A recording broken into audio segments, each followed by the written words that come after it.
कार्यकर्त्यांच्या स्थानिक स्तराच्या संस्थांच्या निवडणुकीच्या निमित्ताने निर्धारण पर्वाचा हे ब्रीदवाक्य नजरसमोर ठेवत उत्तर महाराष्ट्र त्यानंतर मराठवाड्याच्या दौऱ्यावरती राष्ट्रवादी काँग्रेस पक्षाचे प्रदेश पदाधिकारी आहेत. आजच्या या बैठकीच्या निमित्ताने ज्यांनी आता नुकतंच आपल्याला संबोधित केलं, पक्षाचे राज्याचे नेते आमदार धनंजयजी मुंडे कार्यक्रमाच्या निमित्ताने या ठिकाणी आवर्जून उपस्थित असलेले विजयसिंह पंडित, विक्रमजी काळे, रुपालीताई चाकणकर, माझे ज्येष्ठ आणि वरिष्ठ सहकारी श्री बाळासाहेब आजबे, दुर्दैवाने ज्यांना या निवडणुकीमध्ये आम्ही यश प्राप्त करून देऊ शकलो नाही ते योगेशजी क्षीरसागर, ज्यांच्या वडिलांपासून दीर्घकाळ माझा राजकारणाशी संबंध आला ते माजी आमदार संजयजी दौंड. राजेश्वर, तुम्ही किती धनंजयच्या बाजूला बसला तरी माझ्याशिवाय तुम्हाला पर्याय नाही. असे जिल्ह्याचे अध्यक्ष राजेश्वर चव्हाण, माजी खासदार परांजपे, युवकांचे अध्यक्ष सुरज चव्हाण, लतीफबाई तांबवी, ओबीसी सेलचे माझे कर्तव्यकार अध्यक्ष कल्याणजी आखाडे, सामाजिक न्याय सेलचे अध्यक्ष सुनीलजी मगरे, ज्यांच्या वडिलांपासून माझाही दीर्घकाळचा परिचय राहिला ते रमेशजी हडसकर, ज्यांचे आता राष्ट्रवादी युवक काँग्रेसचा बीडचा अध्यक्ष म्हणून मी अधिकृत घोषणा करतोय ते वैरामजी गवते, महिलांचा अध्यक्ष प्रज्ञाताई खोसरे, शाहरुखजी पटेल, अमर नायकवडी, विठ्ठलजी सानप, राजकिशोर उर्फ बापा मोदी, बरोबर दत्ता वाड, पक्षाचे सर्व स्तरावरील सन्मान्य पदाधिकारी, पत्रकार मित्र, महिलांचे प्रतिनिधी आणि निर्धार पर्वाच्या निमित्ताने उपस्थित असलेले बीड जिल्ह्यातील माझे सर्वच राष्ट्रवादी काँग्रेस पक्षाचे कार्यकर्ते, बंधू भगिनी आणि सहकारी मित्रांनो, बरोबर 2 वर्ष 5 दिवसापूर्वीच आम्ही सर्वांनी मिळून अजितदादांच्या नेतृत्वाखाली एनडीएमध्ये सहभागी होण्याचा निर्णय त्या कालावधीमध्ये घेतला. संपूर्ण देशभरात राज्यभरामध्ये एक वेगळ्या परीचं वातावरण गेल्या 10 वर्षापासून एनडीएच्या माध्यमातून सुरू झालेलं होतं. अशा वेळेला बहुजन समाजाच्या व्यापक हितासाठी सत्तेमध्ये असलाच पाहिजे असा निर्णय आम्ही काही मंडळी त्या कालावधीमध्ये घेतला. हा निर्णय आम्ही सामुदायिकरित्या त्या ठिकाणी घेतला. आदरणीय अजितदादा, प्रफुल्लभाई, सुनील तटकरे, छगन भुजबळ, धनंजय मुंडे, हसन मुश्रीफ, दिलीपराव वळसे पाटील, रामराजे नाईक निंबाळकर, 43 विधानसभा सदस्यांनी साथ त्या कालावधीमध्ये दिली आणि हा निर्णय त्या कालावधीमध्ये घेत असतानाच्या विचारधारेवरती आमच्या सर्वांची राजकीय वाटचाल झाली. तो शिवशाहू फुले आंबेडकरांचा विचार, धर्मनिरपेक्ष विचार, या मूळ विचाराशी तर्कसंगतच एनडीएमध्ये सहभागी होण्याचा निर्णय आम्ही त्या कालावधीमध्ये घेतला. क्रिया प्रतिक्रिया स्वाभाविकपणे त्याच्या मोठ्या प्रमाणावरती उमटल्या गेल्या, टीका टिप्पणीला सामोरं जावं लागलं. पण एकदा निर्णय घेतला, तो निर्धारण घेतला, विचारपूर्वक घेतला, महाराष्ट्राच्या व्यापक हितासाठी घेतला. असा निर्णय घेतल्याच्या नंतर त्या साऱ्या परिस्थितीतून आम्ही सर्वांनी मिळून वाटचाल करण्याचा त्या कालावधीमध्ये प्रयत्न केला. लोकसभेच्या निवडणुकीच्या वेळेला जवळ आल्या, निवडणुका लागल्या, तर देशभरामध्ये एक वेगळं वातावरण निर्माण केलं गेलं की पुन्हा एकदा देशामध्ये नरेंद्र मोदीच्या नेतृत्वाखालचं एनडीएचं सरकार आलं तर भारत रत्न गद्याचे शिल्पकार डॉक्टर बाबासाहेब आंबेडकर यांनी दिलेली घटना रद्द केली जाईल. स्वाभाविकपणाने आंबेडकरी चळवळीवरती श्रद्धा असणाऱ्या प्रत्येकाच्या मनामध्ये शासनकता निर्माण झाली. आदिवासी बांधवांना सुद्धा त्या कालावधीमध्ये वाटलं की डॉक्टर बाबासाहेब आंबेडकरांनी आपल्याला घटनेमध्ये आरक्षण दिलंय, ही घटना रद्द झाली तर आपल्याला आरक्षण दिलं जाईल. अल्पसंख्याक समाजाच्या मनामध्ये असुरक्षतेची भावना निर्माण करण्यामध्ये तथाकथित इंडिया आघाडीला मोठ्या प्रमाणावरती यश मिळालं. काश्मीर पासून कन्याकुमारीपर्यंत पसरलेल्या या देशाच्या कानाकोपऱ्यात हा खोटा अपप्रचार बिंबवण्यामध्ये विरोधकांना त्या कालावधीमध्ये यश आलं. देशामध्ये सुद्धा त्याचे पडसाद मोठ्या प्रमाणावरती उमटले. आम्ही सर्वजण त्या कालावधीमध्ये सांगत होतो, मी सुद्धा त्याला रायगड लोकसभा मतदारसंघाचा उमेदवार होतो. देशाचे पंतप्रधान असतील, गृहमंत्री असतील, राज्याचे मुख्यमंत्री, दोन्ही उपमुख्यमंत्री आणि माझ्यासारखे उमेदवार आम्ही सगळीकडे सांगत होतो की चंद्र सूर्य तारे असेपर्यंत या देशातली घटना बदलली जाणार नाही. आजही सांगतो ती घटना कदापि बदलली जाणार. एकदा लोकांच्या मनामध्ये अविश्वासाचं वातावरण निर्माण झालं की त्याचा परिणाम आपल्याला पाहायला. महाराष्ट्रामध्ये तर विदर्भामधली गडकरी साहेबांची स्वतःच्या प्रतिष्ठेतून त्यांच्या स्वतःच्या हाताला एक वोट बँक लक्षात घेतली तर सर्व जागांच्यावरती महाविकास आघाडीचे उमेदवार त्या ठिकाणी निवडून आले. महायुतीला दारुण पराजयाला समजलं. पश्चिम महाराष्ट्रामध्ये सातारा आणि मोहोळ या दोन जागा, सातारा आणि पुणे या दोन जागा वगळता सर्व जागांच्या वरती त्या ठिकाणी इचलकरंजी जागा वगळता महाविकास आघाडीचे उमेदवार. उत्तर महाराष्ट्रामध्ये जळगावच्या दोन जागा वगळता सर्व ठिकाणीच महायुतीला दारुण पराजयाला सामोरं. माझ्या कोकणामध्ये रायगड असेल, सिंधुदुर्ग असेल, शेजारचा मावळ असेल, कल्याण असेल, ठाणे असेल आणि मुंबईच्या दोन जागा असतील, या ठिकाणी मात्र महायुतीला यश मिळालं. मराठवाड्यामध्ये सुद्धा संभाजीनगरची जागा तिरंगी लढत झाली. बाकीच्या सगळ्या उरलेल्या जागांच्या वरती महायुतीला पराजय पत्करला. बीडमध्ये असलेले उमेदवार महायुतीच्या पंकजाताई मुंडे या सुद्धा एक सक्षम उमेदवार होता.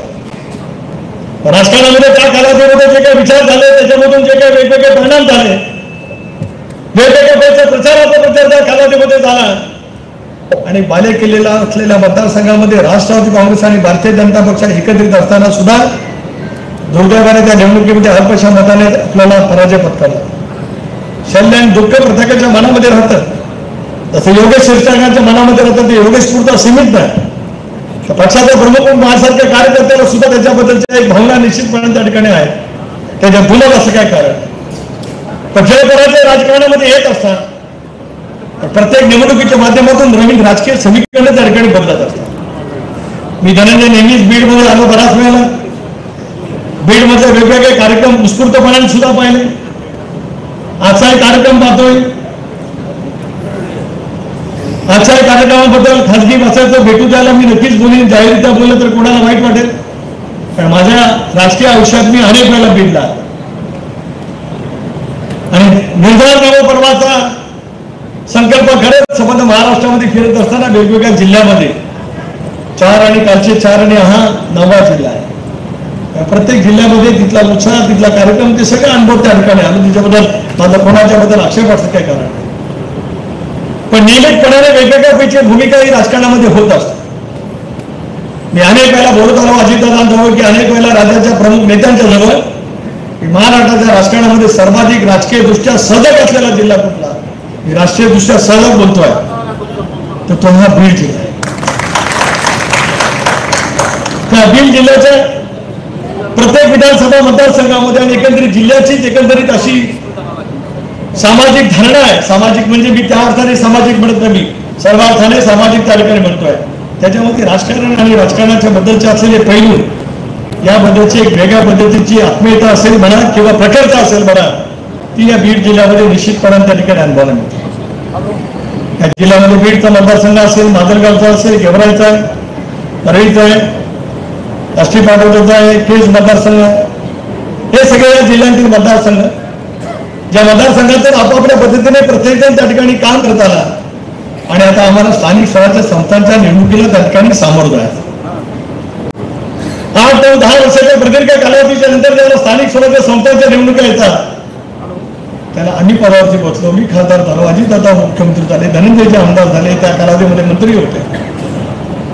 एनडीए मधल्या सहभागाच्या प्रक्रियेमधला महत्वाचा घटक म्हणून धनंजय मुंडेंनी त्या कालावधीमध्ये प्रभावीपणाची भूमिका बजावली होती. हे बीडला नवीन सांगत अख्ख्या महाराष्ट्रामध्ये ज्या ज्या वेळेला मी जातो त्या त्या वेळेला या भूमिकेच्या बद्दल स्पष्टपणाची माहिती सुद्धा जनतेला त्या ठिकाणी देण्याचा प्रयत्न करत असतो.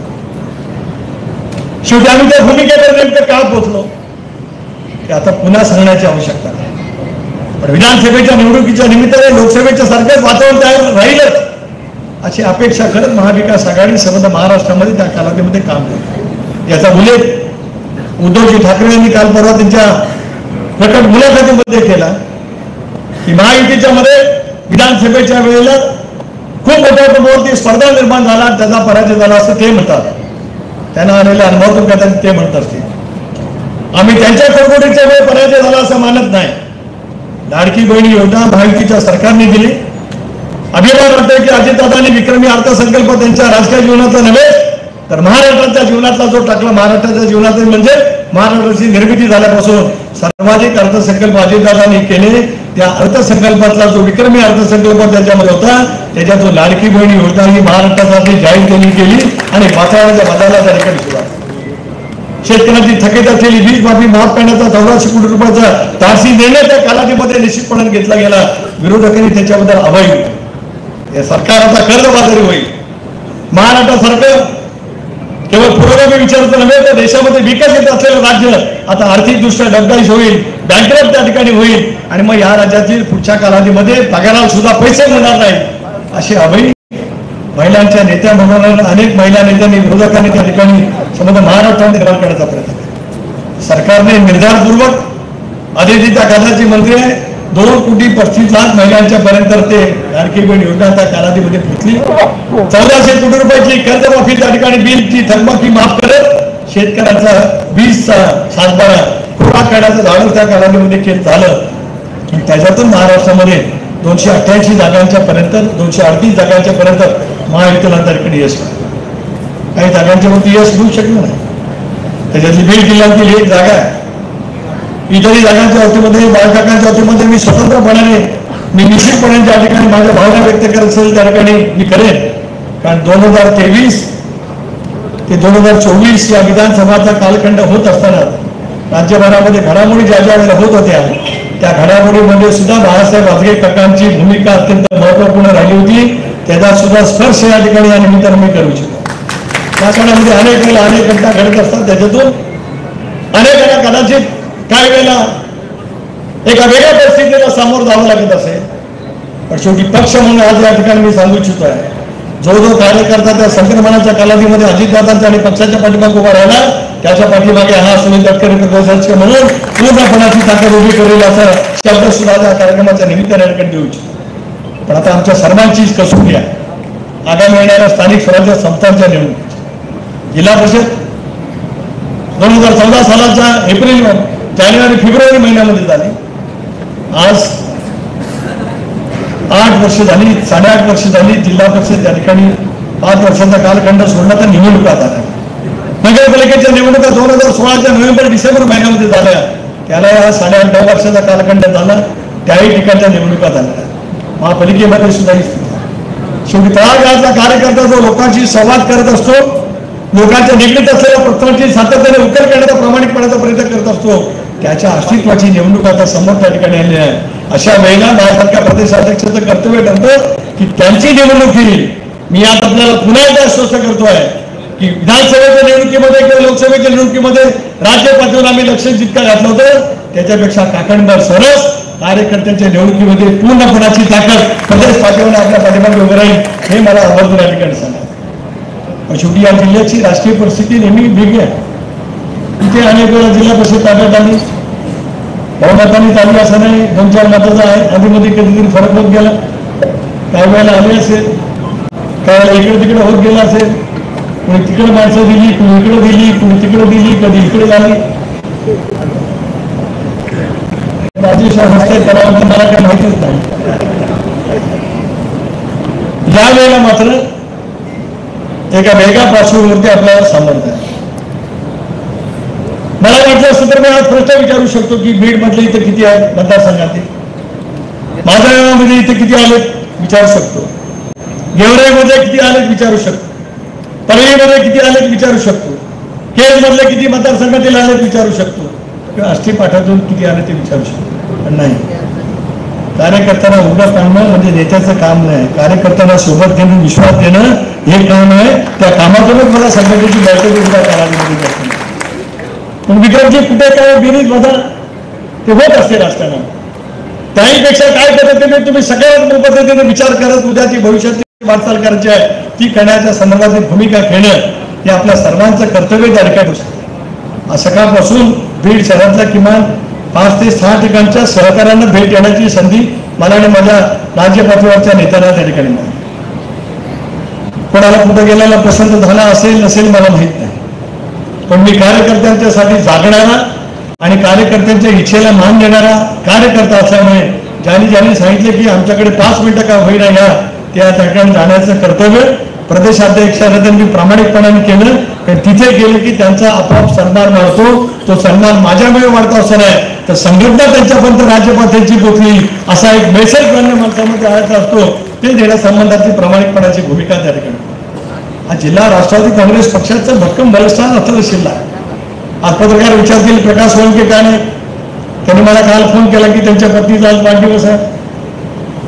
मला त्यांनी काल फोन केला संध्याकाळी, तुम्ही लावून दिला की कोणतरी लावून दिला, मला त्यांचा आला होता फोन, मला दिला. मी त्यांना लगेच सांगितलं की शेवटी तुमचा कौटुंबिक कार्यक्रम असेल तर तो अधिक महत्वाचा आहे, मला त्याच्यामध्ये हरकत असं काय कारण आहे. अमरसिंग सकाळपासून सोबत होते, आता काहीतरी अधिक महत्वाचं काम निघालं असेल म्हणून कदाचित ते गेले असतील, नाही मला माहित नाही. पण ते ठीक आहे, पण पक्षाचे वरिष्ठ नेते आहेत, आम्ही दीर्घकाळ विधिमंडळामध्ये प्रवास केलेले सगळेजण आहोत. प्रकाश सोळंके असतील, अमरसिंग पंडित असतील, मी तर 95 पासून विधिमंडळामध्ये त्या ठिकाणी आहे. आणि त्याच्यामुळे सगळ्यांच्या सोबत घेत त्यांचे विचार त्यांच्या मतदारसंघातील जिल्ह्याच्या संदर्भात असतील, राजकारणातले असतील, या सर्वांचा साक्षीदार असलेला मी असल्यामुळे बीड जिल्ह्याच्या या संवेदनशील राजकीय दृष्ट्या सगळ्यात असलेल्या जिल्ह्यामध्ये राष्ट्रवादी काँग्रेस पक्षाची भवितव्याची वाटचाल ही अधिक गतीने करण्यासंदर्भातील भूमिका त्या ठिकाणी घ्यायची.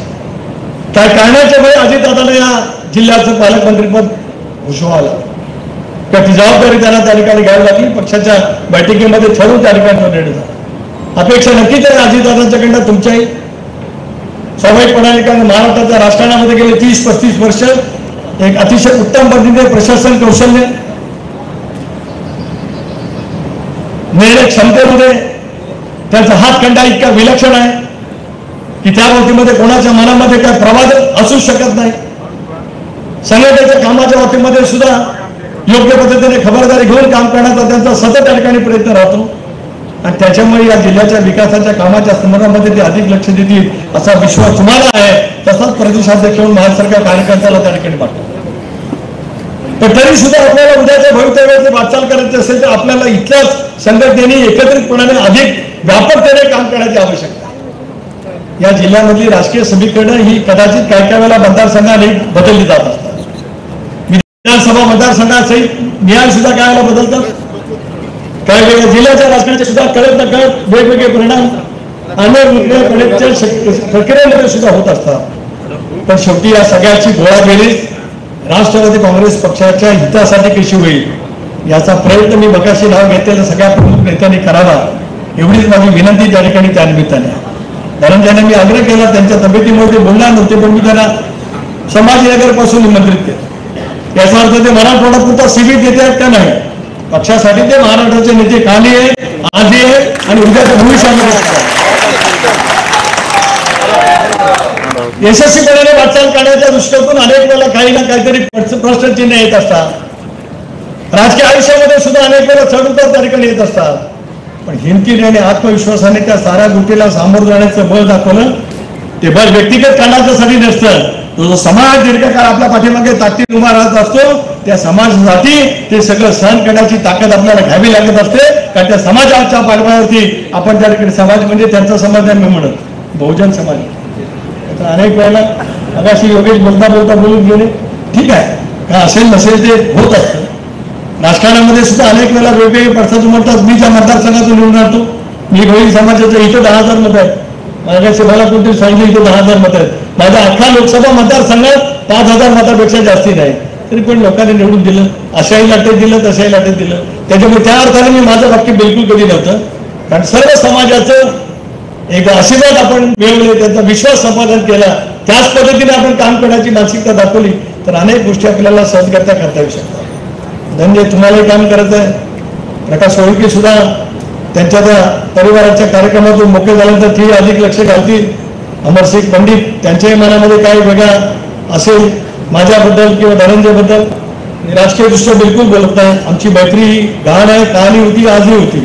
पण आता आपल्या मैत्री बरोबरच ज्या कार्यकर्त्यांची ताकद आणि शक्ती आपल्या पाठीमागे दीर्घकाळ उभी राहिली त्या कार्यकर्त्यांना शक्ती देण्याची वेळ येते त्यावेळेला या साऱ्या गोष्टीची आवश्यकता खूप मोठा मोठा. आपण सर्वांनी मिळून व्यासपीठाचे बसलेल्या सर्वांनी मिळूनच आता या नव्या कामाला त्या ठिकाणी सुरुवात करायची. या राजेश्वरजी देशमुखांची चव्हाणांची नेहमीच लगबग असते.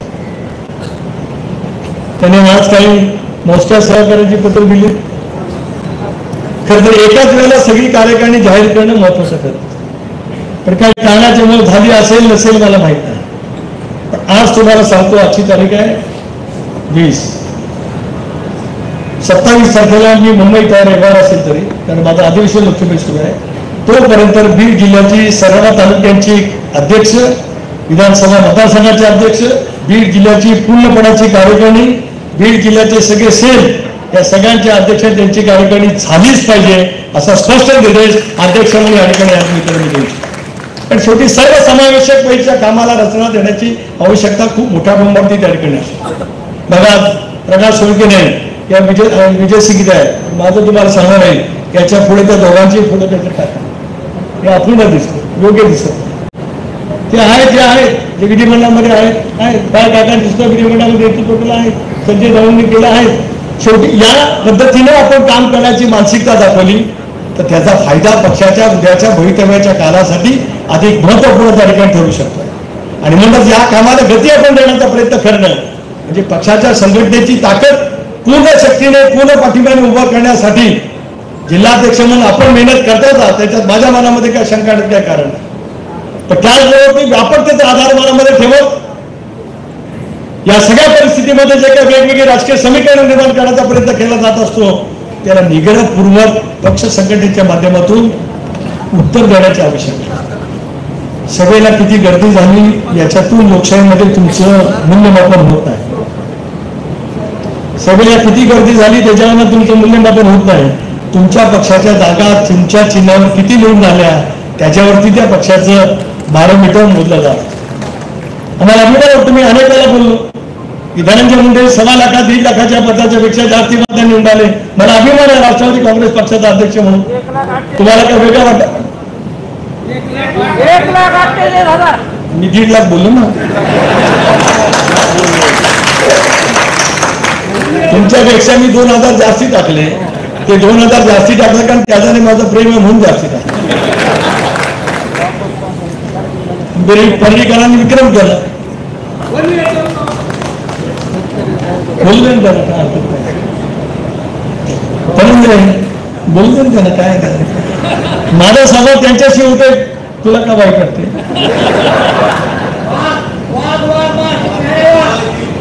मला नाही.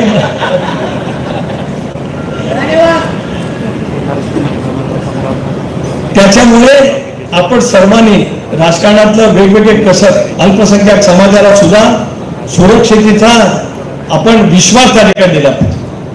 मागासवर्गीयांच्या मनामध्ये सुद्धा स्पष्टपणाची भूमिका घेतली पाहिजे. पण मला या गोष्टीचा खर्चीचा अभिमान आहे. महायुतीच्या सरकारमध्ये असताना आजवरच्या इतिहासात राज्यामध्ये सुद्धा लोकशाही आघाडीच्या सरकारमध्ये सरकारमध्ये मी 15 वर्ष मंत्री म्हणून काम केलंय. त्यावेळेला जे निर्णय अल्पसंख्याक समाजासाठी घेतले गेले नव्हते ते निर्णय अजितदादांनी या महायुतीच्या सरकारच्या माध्यमातून घेतले. त्याचा सुद्धा आवर्जून उल्लेख या निमित्ताने मी करू शकतो.